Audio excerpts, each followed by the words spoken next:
Hi, I'm Eddie Berke. I've been the bartender at the Hollywood Improv for 40 years, and this is my podcast, Eddie's Bar at the Improv. Could my picture be any smaller on the wall up there? Yeah, we could do my that. My license is bigger than that. My driver's license. I'm not even going to turn around and look at it. You have any enemies? I don't think so. I feel good know. about that. Well, actually, I could be considered one of your enemies because of this job. You resent me. That's about it. 40 years later. Yeah. That's it. Are we going? We are rolling. Let's Okay. start this baby up. Okay. All right. Hey, guys, thanks for joining me. This is Eddie's Bar at the Improv.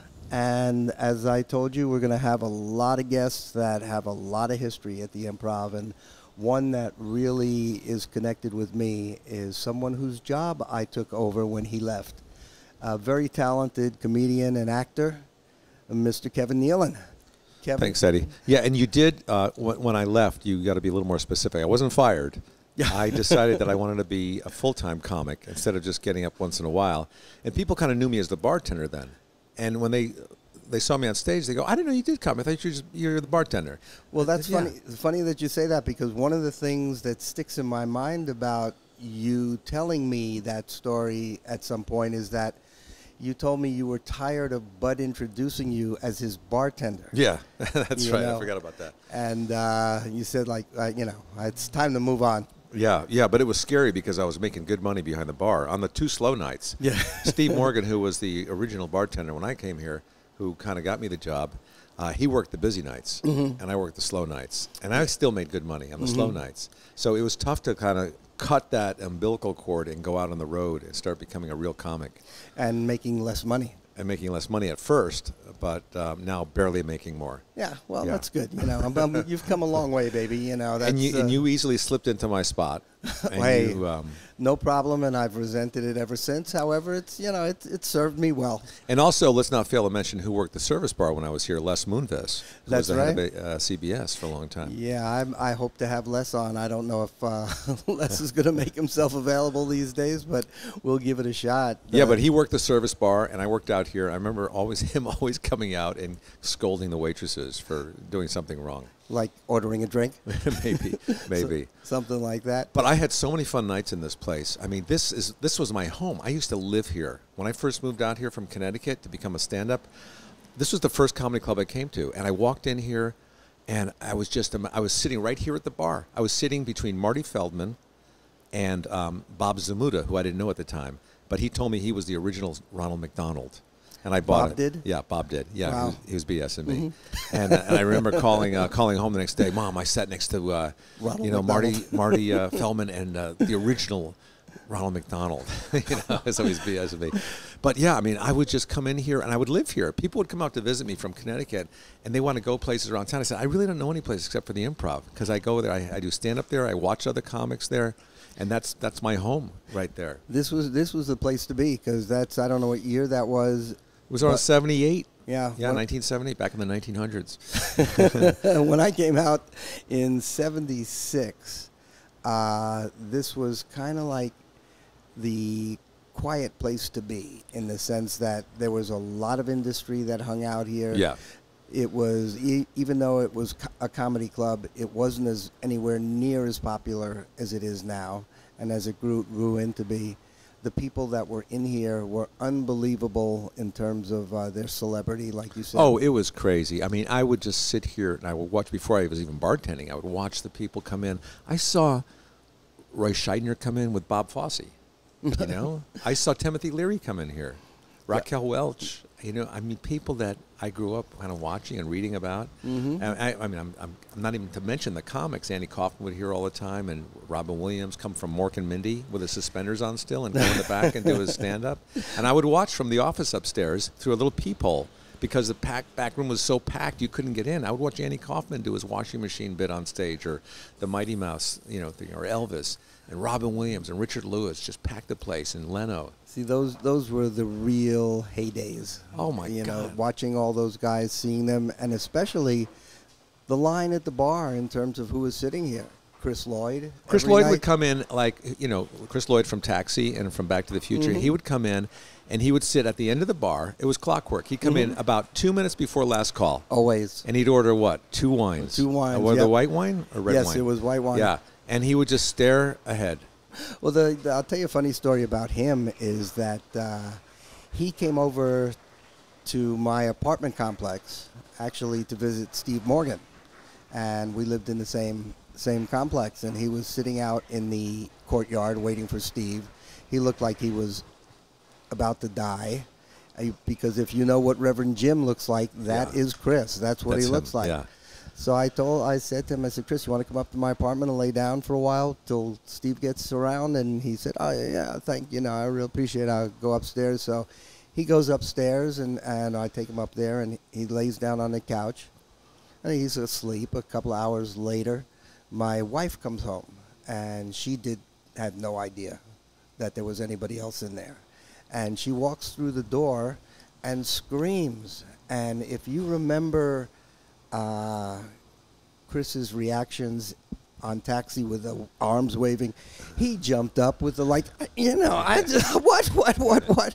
And it was like, she was like, who are you? What are you doing here? And it's like, fortunately, I was in the bedroom and came out. So, but Chris Lloyd was he was here every night. One of the many thousands of incredible people that would hang out at this bar, and a lot of writers from those shows back then, like Happy Days and Laverne and Shirley, and character actors would come in, like Ed Peck. Do you remember Ed Peck? I sure the deep do. voice. How you doing? Yeah, I remember him, and his he had a 1970 something Mustang I think it was green that he drove through the canyon that I used to see all the time. And the place hasn't changed that much. There used to be a jukebox over there that had some great songs. I would always play Tammy Tyrell, and when I came in to set up the bar, cut the limbs and stuff, and I had these certain songs I'd play, a James Taylor song and Tammy Tyrell and what's his name?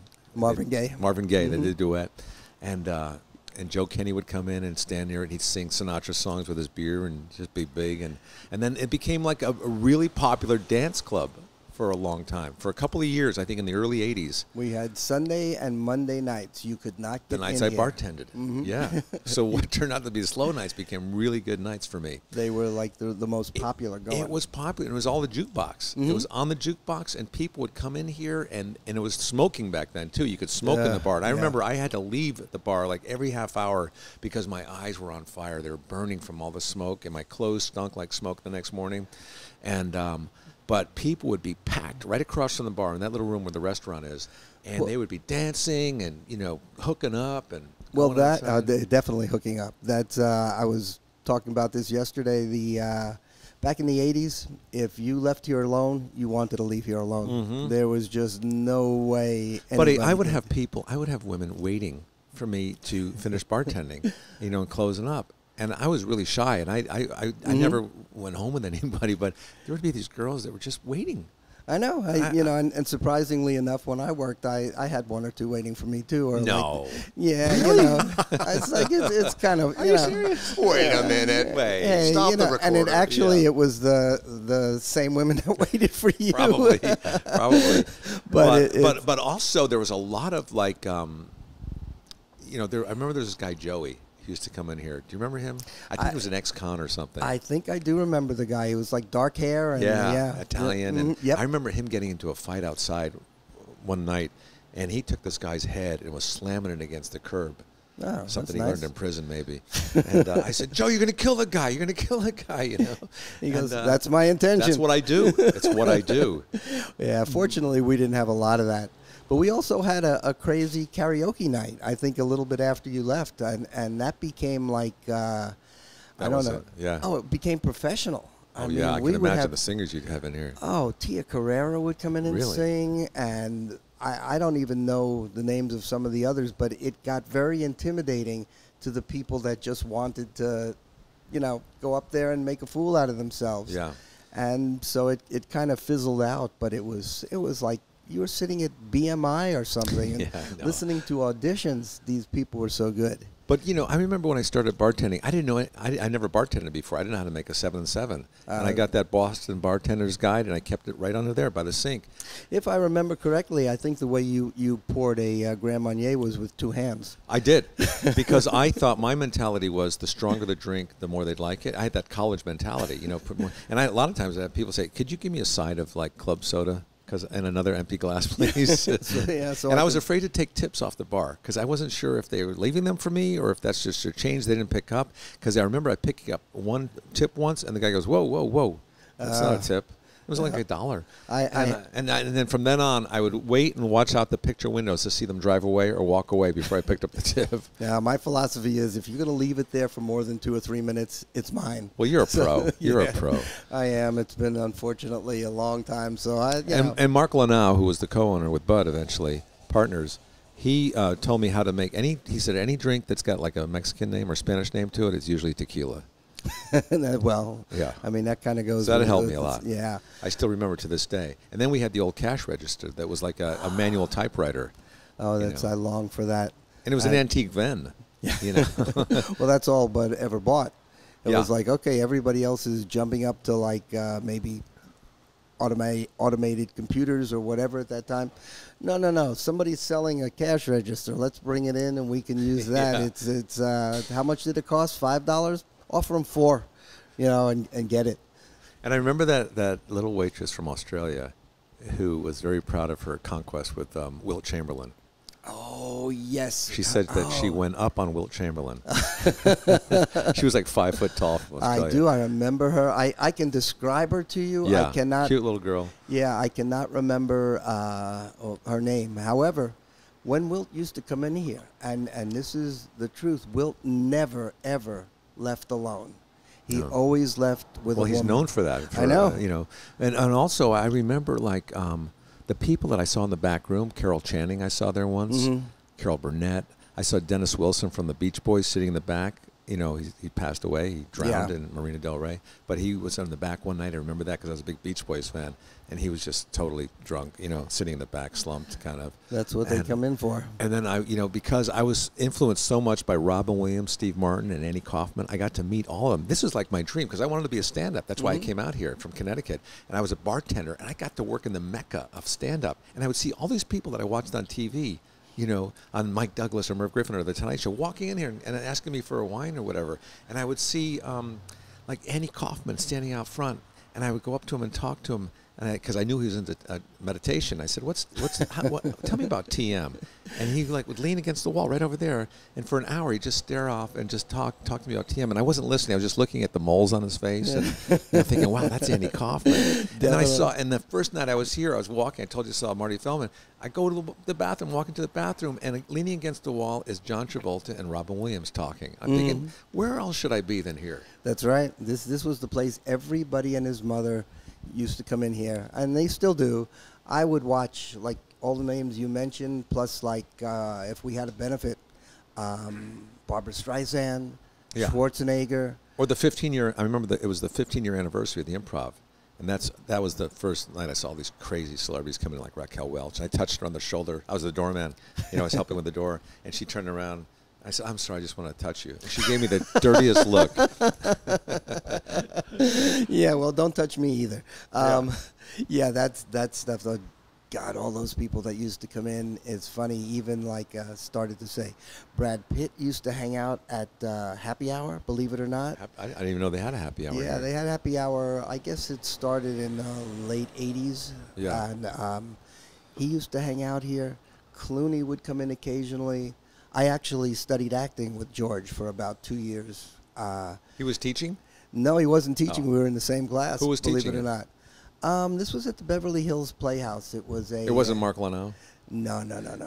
This was God, I can't think of his name. Oh, Bill Howey was the guy's name. And again, it was at Milton Casellas's, and it was a Scientology-based place, but we were not. I am not anywhere near that, but it was the classes were unbelievable in terms of. How was George Clooney? The nicest guy you could ever meet. But acting-wise, not very good?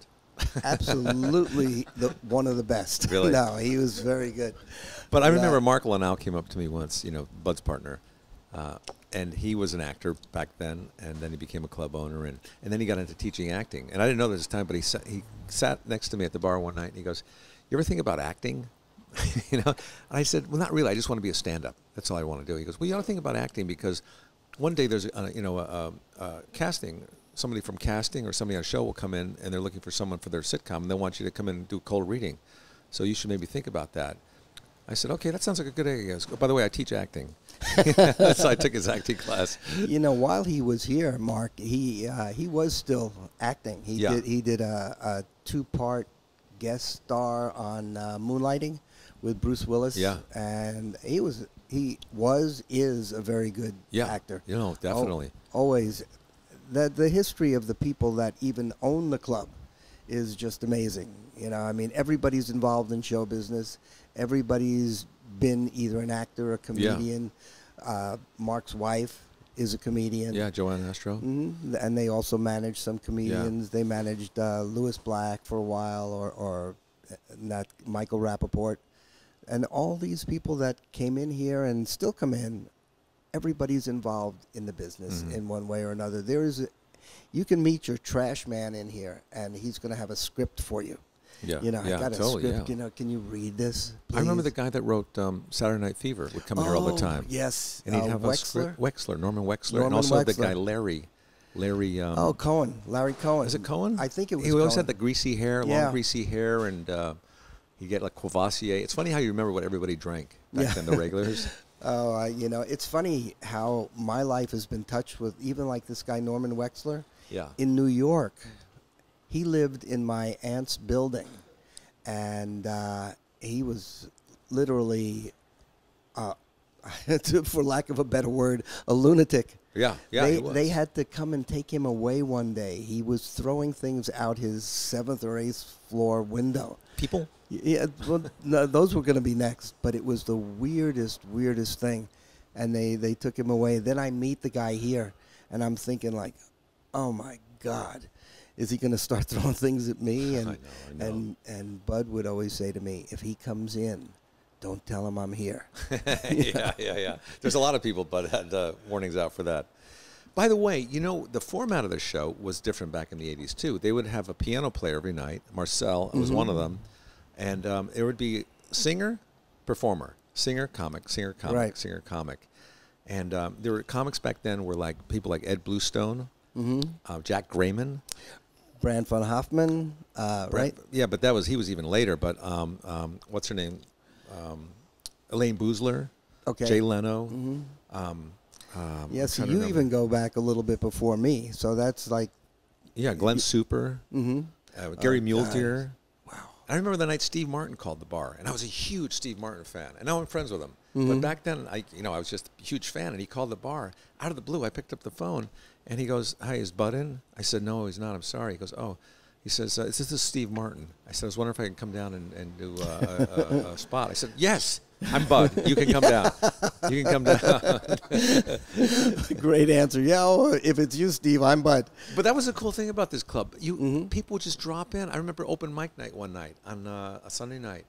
I was back there, and Albert Brooks, who never did stand-up at that point, called and wanted to come in and do a spot. So he came in and he did like an hour and a half on stage, open mic night. I couldn't believe it. I know, unbelievable, these people that would come in, even their managers, Robin Williams and Billy Crystal's managers, Larry Bresner and David Steinberg, they would sit at the bar here at the early stages of both Billy and Robin's careers, and they would just get drunk. Oh, yeah, I would give Larry Bresner Courvoisier. Yeah, and I got to the point where I would tell them when they walked in, I would announce to the crowd, "All right, folks, the Larry and David show is about to start. Here we go." And they'd go, "Ha ha, Eddie," you know. And then, of course, 15 minutes later, 2 or 3 drinks into the wind, there it goes. Yeah. Loud jokes, that are not Robin's or Billy's, that aren't funny. Yeah. My problem as a bartender was when I would give a few free drinks out, to good customers, regular customers, and then I think they came to expect it. Yep. And I was so green, I didn't know how to stop it and charge them. I would just keep, and if it got to the point where I'd get in trouble, I'd pay for the drink, you know. Well, back in the day when all that was going on, Bud had so many investors that like he just didn't charge, and then along comes Mark Leno. Okay, this is a Businessman, yeah. And all of that stopped, and all of a sudden the Improv started making money, Right. and the whole picture changed in terms of that. There was not bottles disappearing. There was not, drinks going out. If you wanted to buy somebody a drink, fine, that's okay. Yeah. But make sure that all these guys are paying. The rumor about Mark is that somebody didn't pay their bill for a month because at that time he ran tabs for people. He went to their office to collect the bill. Wow. And you just didn't get anything by on Yeah, him. yeah. He's responsible, I think, for this club at the very beginning of growing at the start because Bud, I love the man, but as far as business goes, he was not the best businessman in the world. As far as comedy goes, he knows what he's doing. He was a great usher, though. He always kept you out of the aisles. Yeah. Boys, let's get on out the of the aisle, hall. on the aisle. Mm-hmm. I remember when I first met him, I knew about the Improv. I was excited because I came out here to do stand-up. And my buddy and I drove in, and we parked, and we came in about, in the early afternoon, and Bud was here. And there was a little partition right here with newspaper clippings of the Improv, and Jay Leno and everything. And I remember Bud kind of came over and just talked to us and talked about the clippings and the club. And he asked if, we were comics or whatever. And I said, no, I want to be a comic, though. We're going to San Diego for a couple months, but I'll be back, And then he kind of made me the MC. Sometimes if a comic didn't show up and I was bartending, he'd make me go on stage and do my act. So people were mad at me at the bar for making lousy drinks and having to wait. And then the people inside were mad at me because I was not a good comic. I had one experience like that, and I am not a stand-up comic. I am you're funny. not funny in any way. That's exactly right. I said I am not funny. We had a singing group. It's when I took over your shift. It was a Sunday night. They were here every Sunday night. The host came in, or rather, I'm sorry, the group came in, and the manager of the group, and it was Andrea Marcovici, who is an actor, very well-known actress, a very good singer. I forget her partner. The host did not show up. The manager comes out and goes, Eddie, there's nobody here to bring them up on stage. What are we going to do? I said, just give them a few minutes. Somebody will show up. 5 minutes later, same thing. Nobody's here. Can you bring him up? I said, no, I can't bring him up. I'm not going in there. And then 10 minutes later, he goes, Eddie, please, somebody. Yeah. I said, oh, God, okay, I'll go up there. So I go up there and I start telling the most ridiculous joke that you've ever heard. It was some stupid thing like, if I remember it, it was Farrah Fawcett. Who was her husband? Lee Majors. It's some stupid thing like, what did Lee Majors say to the plumber that was, fixing the faucet? Make sure you screw the right faucet in there. And right in the middle of the joke, I could just see the eyes of the audience looking at me like, what's he doing? I just stopped cold and said okay, here's Andrea Marcovici and whomever. That was the first and last time I ever went up on that stage to host anything. Yeah. You were happy to get back behind the bar. It was like my comfort zone. Here I am. That stuff was just ridiculous. How did you get started on Saturday Night Live?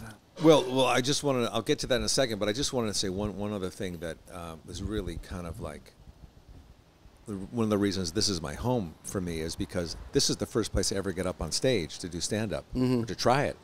And I was living in Downey on a couch at my friend's apartment.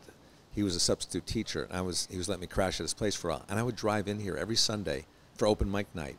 And I was so nervous and afraid of this club because I knew what it stood for and who had been here and, the careers it created. And I parked across the street the first time. I didn't get out of the car. I just watched it. I watched people going in. I was like a stalker. That's right. It was a start. And then the next week I drive in and I come into the front bar area here and I sit here and I sit next to Marty Feldman or whatever. And then the next week I go into the showroom because I thought they were going to call on me because they knew I was here to do stand-up, And then the following week I went in and I put my name in the hat because this guy Jack, remember Jack used to Knight. Jack Knight used to do the open mic nights. Yep. He'd sit in that little booth in the back that had like a canopy over it. And they called my name like at 9 o'clock, prime time, and I was so scared. He goes, Kevin Nealon, and everybody turns around to look for Kevin Nealon. I started turning around looking for him. I wasn't going on, you know. And finally I got up like at 1:30 one night, and there was like 2 tables left with drunks, and it was perfect. And I got on stage, I did my you know, early material, and I was hooked. I was hooked on it. That was it. Yeah. And they loved you, or they didn't love you, but either Yeah. way, you were hooked. Yeah, I was hooked, and I came back every time after that. But the one night that stands out for me here was I was bartending. I think it was in 1980, and Jack Grayman, one of the comics, bulging eyes. I think he's passed away, but he came running out into the showroom, and he goes, Kevin, I'm not kidding around. I'm really serious. There's a fire in the back room. I said, are you kidding? He goes, no, I told you, I'm not kidding. You got to call the fire department. And so I started smelling smoke then, you know, because I knew he was serious. So I called the fire department, and they came. But I remember how that really changed this club, and it closed for a long time. It didn't close, but they closed the back room, and they made this front room the showroom. Mm-hmm. And I remember guys like Michael Richards would get up and perform, and you know, all the same comics would get up and perform. I remember that too. I wasn't Barry Diamond. working. Yeah, Barry Diamond. I wasn't working here at the time, but I was hanging out, and I do remember the partition, the curtain, and like the showroom over there. It was just it became almost a joke in the joke. Yeah. It became more of like a New York kind of a club, the small room, kind of a speakeasy, where you were so right up on the audience. It was kind of cool for a while, and as your bartender, you could watch. Yeah, finally, Yeah. It was a game changer. The fire, it kind of like set us apart from everybody, and you know, eventually they did find out who set that fire. Because it started in the back, by the back door, by the garbage cans, by the showroom, right by the stage. And I have a picture of me back there. I took a picture with all white on, just to kind of show the contrast. It was just total scorched cavern.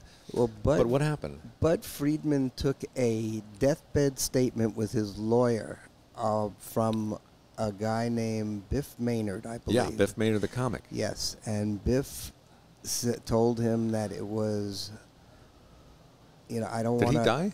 Yes.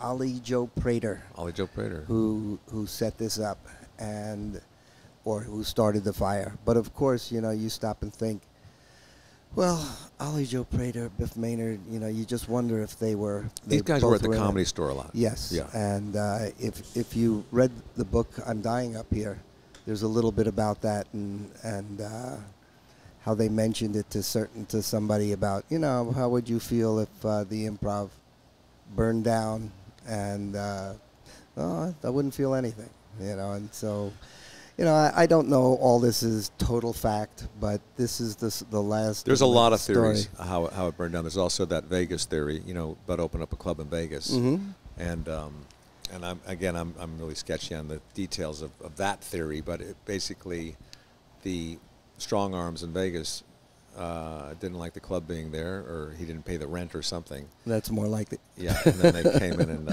you know, did what they wanted to do. Well, little known fact about that, I was actually offered a job by Ollie Joe Prater and Argus Hamilton. They took me over to the Comedy Store before I was working here, and to meet Mitzi, who was the owner, and to get a job as a bartender. And I figured, okay, great, I need a job, I want to work. And they took me up there, I met her, and I guess their bar, this was so long ago, was in the kitchen. It was just a service bar. That's all and that like, wasn't a hangout place like the Improv was. No, not at all. And the Improv got all these New York expats hanging out here, and it had that real New York vibe to it. The Comedy Store was more of a tourist place. Well, because it wasn't a hangout place. Because the Improv has the club in New York, and the one in New York at that time was really, really, you know, a big thing. And then, of course, Bud moved it out here with his former wife, Silver. But to finish and complete my little story there, I just turned that job down because, you know, I need to be around people. Even though people don't want to be around me, I need to be around people and just, you know, just for the life, for the energy. I didn't want to be stuck in a kitchen pouring service drinks. Although that's how I started here, was filling in as a service bartender. That's right. Yeah, you did. You remember the little, there was a little service bar right at the end of the kitchen for a period of time. that because that's Yeah. the first place I ever worked here. It couldn't be any bigger than a 3x5 area Yeah. that the servers would just come into. This is what I need. This is no computers, no nothing. Yeah. Make this, make that. None of these mixologist drinks or anything like that. You know who I love seeing here still after all these years is Tony. Yes. Tony? Antonio. Antonio. Oh, Antonio. Yeah. Oh, Yeah. yeah. Oh, He's gosh. still working the kitchen, still busting tables Yeah. and clean. What a nice guy he is. And he has never, ever changed his expression. No, he's so This- happy to see you all the time. He's carrying that bin of dishes and You will never meet a nicer person. I know. This place could be falling down around everybody. We could all be panicking. It's like there's too many people, and he's going about his business. Yeah. He's got a smile on his face. He has been here 1 year less than me, I believe, and he and I have just been going at it with each other ever since. But he is. You just can't say enough about the man. There's everybody that comes in that's experienced him goes like, oh, where's Antonio? You know, is Antonio still here? yeah. And he is. He's just the nicest guy in the world. You will not meet anybody nicer. Were you here during the pizza phase? When Oh, we had a God, kid? yes. They Mhm. had every kind of pizza. Chocolate pizza, pineapple pizza. It was Oh. known for that. Pizza, we had a popcorn machine right over here in the Yeah. corner that Mark brought in, which was a big hit, but was a pain in the butt. That's to right. make. I remember that. Oh God! remember that. Our sticks of so-called butter or Yeah. seasoning, it could survive in 100-degree heat or a Yeah. minus 100 Yeah. degrees frozen, and this is what we seasoned our popcorn with. I learned how to make coffee here. Steve Morgan, the bartender, showed me that they put cinnamon in it. Yeah. In the grounds, and then you run it that way. And it's ever since then, that's how I've always had my coffee. And I never drank coffee till I came here. For the longest time, that was a staple here. Yeah. Coffee was always made with cinnamon, and then it changed. There were some people started like, well, I don't want cinnamon. Who was it? Bud Robinson. Mm-hmm. Who was a big guy. He managed Doc Severinsen on the Yep. Tonight Show, and he was like a big dancer too with his wife back in the day. And his son, Danny Robinson. Danny Robinson, is a APA. very, Yeah, agent. Very big at APA, and he started. Bud wanted coffee without cinnamon, so that kind of sort of rolled it out where Yeah. Bud would go, oh, well, I don't want to waste all this coffee, so let's stop putting cinnamon in it unless I order it. Yeah. Then you make a pot with cinnamon. I just wanted to add one other thing about the fire. I don't know if you could edit this or not, but I remember standing out in front of the club that night as the flames were coming through the ceiling, the roof, with Bud and the fire trucks, and everybody just gathered around watching the Improv burn down. It was really it's an indelible memory that I have. Surprisingly enough, I came down too with because at that time I was living with Steve Morgan. I had been kicked out of my my lover's house. Yeah. And what was his name? Yeah, her name was Melanie, and all, and she did the right thing. She kicked my ass out of there. Yeah. But we came down, and we too were just like looking. It's like, oh my God, because I can see Steve going like, I'm going to have to get another job. But Yeah. fortunately, nobody did. It just burned the showroom, and everything else was kind of taken care of in the Thanks long to the run. firemen, yeah. Yeah, no, they always do a great job. You know, you're talking about that book, and I'm dying up here. Mm-hmm. I remember bartending. That was about the late 70s, about Yeah. the comedy club Mhm. circuit and Mhm. the clubs, and about getting paid and stuff. Right. And I remember there were strikes going on back then with the comics and club owners, and there was sides. People Right. were taking sides with the Comedy Store or the Improv or whatever. And I remember bartending one night, and the place was kind of empty, and Richard Lewis was at the bar. You know, he was here with his satchel and drinking his white wine when he drank back then. And there's a couple other people here, and I remember this other comic who used to be a CBS head of CBS. He wanted to be a comic, so he quit his job, and it was not a good thing. No, I'm sure it wasn't. But he came running in, and he goes, "Oh my God, did you guys just hear? Steve Lubekin jumped off the roof of the Hyatt, Oh, tried to God. land on the Comedy Store, and Richard Lewis knocked over his wine." He goes, "What? Steve Lubekin was his best friend. Yeah. This is the first time he's hearing it, and he just freaked out. He just grabbed his head. He ran outside this door right here, right out into Melrose, and cars were screeching. He almost got hit by a car. Yeah, you have to not be so fragile, unfortunately, to be in this business because Oh, my God, the yeah. ups and downs. From what I read, and I knew Steve, but just tangentially. Yeah, me I'd met too. him once or twice, so I didn't know anything really about his personality. But what you read in the book is that everything that happened to him was taken so seriously, so magnified it, deeply, and it just unfortunately led to what it led to, and the rest is history, so to speak. But you were asking me about how I got on Saturday Night Live, and that just Was reminded I? me. Yeah, you were. And this place is instrumental to that. Not only because I got my stage time here, but also because I did my audition here. And when Jim McCauley, the talent segment coordinator, would come into any club, there would be a buzz. Some people would he cancel. was the Tonight Show. Yeah, the Tonight Show with Johnny Carson. Yeah. Some comics would cancel because they didn't want them to see him yet, or him to see them yet. Right. And some people would want to get on. And I would remember auditioning for him, and I would have sweat coming out of places I've never had before. It would be sweat rolling down the back of my leg, behind my knee. And I did like 2 auditions. I'd only been doing stand-up for like 6 years or something. And finally got a call that he was casting for a Michael Nesmith show, who was with the Monkees, right? And he was doing some kind of a comedy sketch show. So I auditioned. I thought, I'll do what I think is funny, not what I think is good for the Tonight Show, you know. Right. So I did this bit I was doing, Would You Rather? You know, would you rather have somebody Yes. pull your eyelids all the way out? You know, Yeah. just like in 1984, 83. And I get a call from him the next day. And this was from an audition here. And he said, good news and bad news. Good news is, or the bad news is, I don't think you're right for the Michael Nesmith show, but I think that set would be great on the Tonight Show with Johnny Carson. Wow. So that was how I got the Tonight Show. And I remember back then, if you did the Tonight Show for the first time, people would be crowded in the bar here, and the TV was over the bar. Yep. And the place would get quiet. You could hear a pin drop, except for the TV. And everybody would watch your first shot on the Tonight Show. And I wasn't here. I was at my friend's house watching it, but I knew everybody was here watching it. And I've watched other people do the Tonight Show for the first time in the crowd here at the bar, so I knew exactly what they were doing and how happy they were. Some were happy, some were jealous, you know. But it was such a fun night for me. Oh, I'll bet. We still do that for people when they're on TV or what have you. But I remember watching that. That was one of the most funny bits I have ever seen with your Would You Rather and the people in the audience yelling out. Well, that was a different thing. Oh, that was a different bit. Yeah. There was 2 separate things. That was what the audience would fill in the end of my sentence. See, finish it that shows up. you how much I remember. Well, that's okay. It all blends into one. I'm getting older. Yeah. It's a senior moment, you know. Yeah. But from that came Saturday Night Live, because I started getting more and more spots on shows. And the thing with Saturday Night Live was I wasn't a sketch player. You know, I was just a stand-up. That's all I ever wanted to do. I didn't want to be an actor or anything. I just wanted to do stand-up. That's what I love doing. How did Hans and Franz come about? Well, that was part of the whole SNL thing. I was living in the Hollywood Hills with a couple other comics. I was living with Joe Kenny, who was a writer. I was living with Bob Duback, who was a comic, and also Dana Carvey would rent the room over the garage in our apartment when he was in town. He lived in San Francisco. So I would hang out with Dana a lot.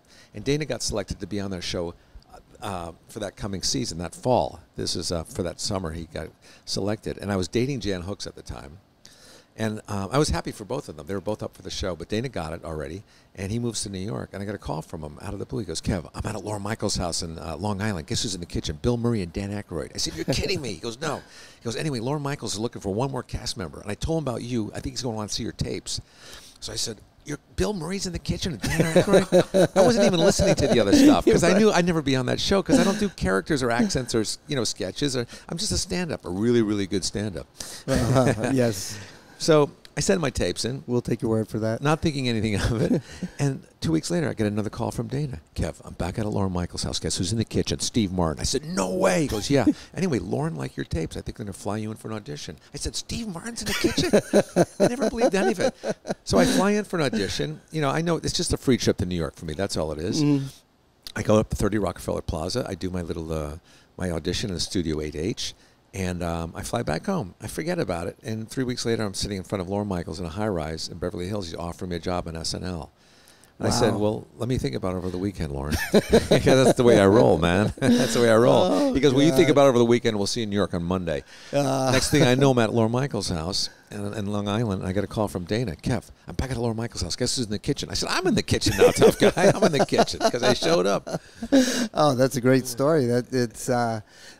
We've got so many people that have performed here that have gotten on to Saturday Night Live, and so many of you guys have been seen here originally. I mean, you can go back, you who are on the top of my list, and Adam Sandler, and nowadays Maria Villasenor. Yeah, Maria Villasenor, Chris Red. Red. Yeah, all these guys that have come out And of even here. before that, the other casts. Oh, yeah, even, who is it? Well, Dana. Well, Yeah. Spade Dana and Carvey. Schneider. David Spade. Schneider, yep, yeah, mhm. yeah. All these people. I remember sitting in that showroom and watching comics come on, and I knew every piece of their act. You know, I knew I knew when they were going to swallow, when they were going to take a deep breath. You know, I just knew it by heart. When they felt it wasn't going good, when they felt it was going great. Yeah. And when Tom Dreesen was on stage, and I knew he was going to end with, you know, if you guys enjoy my act, you know, I'm going to be on the Tonight Show. I'm doing the Tonight Show, babe. I've been on the Tonight Show 175,000 times. It's going to be my 176th. If I do well, you could say, hey, we were in the room. We helped him. But if we didn't, we say, he bombed back then, too. Yeah, that's even I remember back then in those days when Larry David would go up, usually at the very end of the show. Yeah. And usually there'd be just one or two people in the audience. And Larry would just do his set like, hey, one or two, 200, 2,000. I don't care. Yeah. Just keep it Michael going. Richards was like that, too. Michael, yeah. Michael hopefully will be back in I loved in the watching flow. him perform. He was so great. Yeah, I hope he gets back into the circuit soon. By the way, the only problem with me bartending on open mic night was I didn't make a lot of money from open mic nighters because all they ordered was water. That's pretty much Yeah. it, yeah. Well, now, fortunately, we have happy hour during our open mic. So, Oh, you do? Okay. Yeah, so some of them come out, and you know, they're learning. I'm teaching them. It's not easy, but I am teaching them. Just to change the subject for a moment, your son is graduating high school tomorrow. Not high school, but sixth grade. Oh, sixth grade. Same Yeah. thing these days. Sixth grade, and you know he's emceeing the graduation dinner tonight. Is he really? Yeah, Oh, and I love wrote it. him some material. Oh, that's and great. he's really kind of nervous about it, but he's really funny though. He's really, I mean, he's actually gotten on stage before and told some jokes at the Laugh Factory. No kidding. During comedy camp. Oh, Yeah. wow. Good for him. So, but it's not his. At this point, it's not his goal to be a stand-up. You know, he's just He doesn't kind of appreciate what his experiencing everything. father does. Oh no, he does. He does. Mm-hmm. He does. But it's such commonplace for him. It's not like I started doing it when he was a young kid. You know, he was born into it, and I was already Right. doing So it. you he's know. watched you, and he's gained whatever he's gained from you, Everything he's learned is from me. Yeah, Yeah, nothing from and- school. and nothing from his mother or whatever. Do you think But- you get a better education from just watching Jeopardy or TED Talks? You know, for me, it'd be Jeopardy, but TED Talks is, you know, that's the way to go these days. Yeah. I mean, how many people grew up with the Muppets and stuff like that? And Yeah. Nowadays, and people speak so much quicker, people speak terribly, but when they're little infants, they're speaking quicker. Yeah. Because of all the TV and everything. I want to hear a show called Ted Listens. Ain't gonna happen. No, it's TED Talks too much. TED Talks too much. As long as you have comedians and actors, there is going to be no listening. I did a small part on Curb Your Enthusiasm with Larry a couple of years ago, and the part took place in a parking lot, and Larry and I get into an argument. And before we shot, the director came up to me and he goes like, "Look, this is all improv. Larry's going to say this, and you're going to say whatever you want." I said, "Okay." And he said, "If you don't feel like talking, that's fine too." And I said to him, "Have you ever met an actor that doesn't want to talk? Because this isn't that guy." And it was, you know, that's You were just the perfect one to get into an argument with. Oh God, yeah, no, Larry was so easy. He's such a great guy. He is exactly what you see. Yeah. Who impressed you the most in all your years here coming in? Oh, it's really simple. I think I talked about this another time. There's number one was Carson. Johnny Carson. Yeah, Came in. he came in when we were shooting Evening at the Improv. Yeah. Ed McMahon was hosting. Right. So I guess obviously Johnny came in. Boy, that must have really stirred the watch. place up. Oh, Huh? It did. I would not want to have been a comic on that night. Well, listen to this one. There was a man up on stage warming up the audience named Bud Friedman. Bud is up there telling jokes, and most of them are not going over well. At some point, Bud tells a joke, nothing more than a giggle, and Bud goes, you know, just a little attempt at humor. And from the audience, Johnny Carson yells, "Very little." And it's at the end of the night, he came out here, and he was actually sitting right here. And it was like, I was very impressed. There aren't, at this point, I'm so jaded. Nobody super impresses me. Yeah. He did. Seeing Paul McCartney here impressed me. Everybody else is like, I'm very happy for them. It's very nice. Order your drink and move on. Yeah. I've Was this got the people- infamous night that Johnny Carson drove home? Yes. And he had been drinking? Or Yes. Bruce Smirnoff drove him home or something? Yep. Yeah. That was the night. Okay. Bruce, I don't remember that whole story, but I remember that he and the guy he was with was, I guess, one of his producers. Yeah. They hooked up with these two young girls and took them down to his place in Malibu. I know Bruce drove them. I don't know the whole story. Someday I'll have Bruce on, and he'll he'll give you the details. Yeah, he'll fill in all the details because he went with them. But those are the two most that I've been impressed by. Back in the day, though, when I first started, and I wasn't as jaded as I am now, when I saw Jay Leno, I mean, Jay has always been, to me, he's every man. Yeah. He's just so nice to everybody. And him and George Wallace. George Wallace. Yes. Yeah, great. I mean, George, I love George. And when I first started bartending, he and Brant Van Hoffman faked this fight. And I obviously didn't know that they were faking this fight to get me. And the two of them are out there in the restaurant area, arguing, yelling, screaming. And now, I'm not exactly 6 feet tall. I'm, 5'7". George is 6'4" or 5. Yeah. Brant, I think, was like 6'1" or what have you. And here I go out into the two of them, out to break up the two of them. And they start laughing. And I'm going, what's going on? It's a joke. We're just kidding. We just wanted to get you out from behind the bar and, let you see what you're doing nowadays. This is a comedy club. It was an initiation. That's from funny. them. And Have you seen Brent lately? not in the last couple of years, no. Where was the last place you saw him?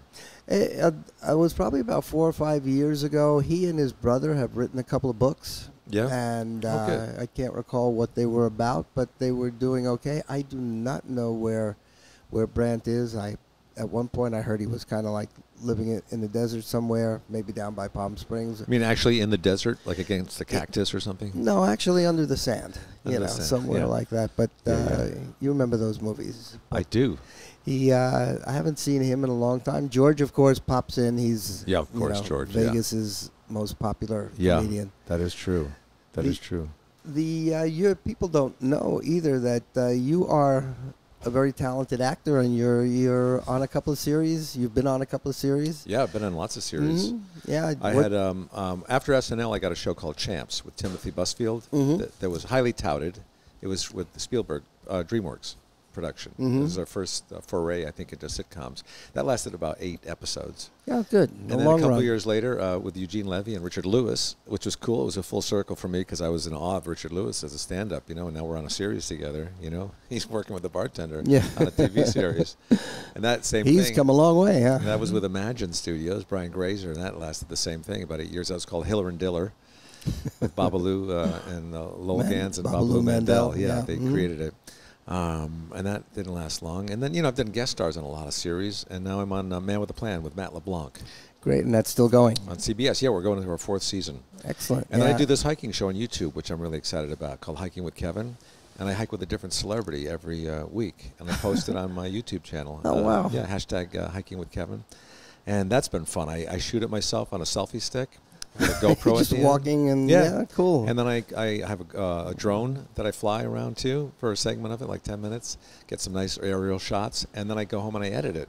And then I post it on Thursday, and it's really been a lot of fun for me. Yeah, I was going to say that sounds like fun. It's nothing formal, just you're out there with Yeah. whomever. And who've you had out there with you? Oh my God!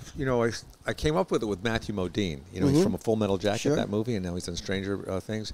I said, Matt, you want to go for a hike? He goes, sure. So we go for this hike in the canyon near my house, and we're so out of breath near the top, we're huffing and puffing, and I thought this would be a funny video if I'm interviewing him, And we're both like, so when you first you came, Yeah. So I posted that on Instagram, and then I thought that's pretty cool. I'll do maybe one every week with different friends. So I had Adam Sandler on, and then Howard Stern became a fan of it. He followed me on Instagram. He goes, "You got to make these longer, man. These are really fun." And so I developed a YouTube channel.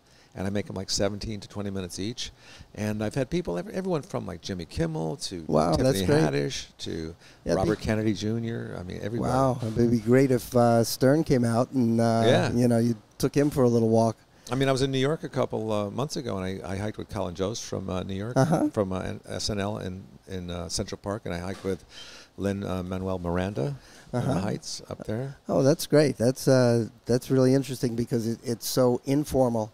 And you can do anything, and it's sort of like what we're going to be doing here, I know. Which is going to be very informal, and wherever it goes, it goes. Yeah, I was hiking with Alec Baldwin 3 days ago up in Franklin Canyon. He goes, I used to hang out up here. When I go up here with my daughter, and we would hang out here. And I remember now this I'm area going to have here. to watch this stuff, Kevin. Yeah, check it out. YouTube. To me, I don't turn on these YouTubes or whatever. It's hard enough turning on my computer. So you got to keep up. You got to keep up. You got to stay engaged. It's tough. It's tough. I wasn't brought up with this stuff. It gets difficult. People go like, don't be left behind, Eddie. You're going to be left behind. I'm catching up. I'm getting quicker in my old age. Well, you got a podcast. That's a step in the right direction. Here we go. That's right. Well, I want to thank you so much for being here because you're like, to me, you're like the most logical and perfect person for me to have because you're responsible for me being here right now. Well, I'm honored. Because you quitted. You quitted when you did. Yeah. And if I could get my 7 and 7, that'd be great. No problem. It's and I would love to have you back again. Anytime. You name it. Thank you, I'm sir. sure there's a lot of stories we haven't talked about in the improv. There's a We're ton. talking like 40 years of the improv. Mm-hmm. There's a ton. Thank you very much. Buddy. I really appreciate it. I'll see you. All right, guys. Until next time. You guys stay safe, and we'll see you all soon.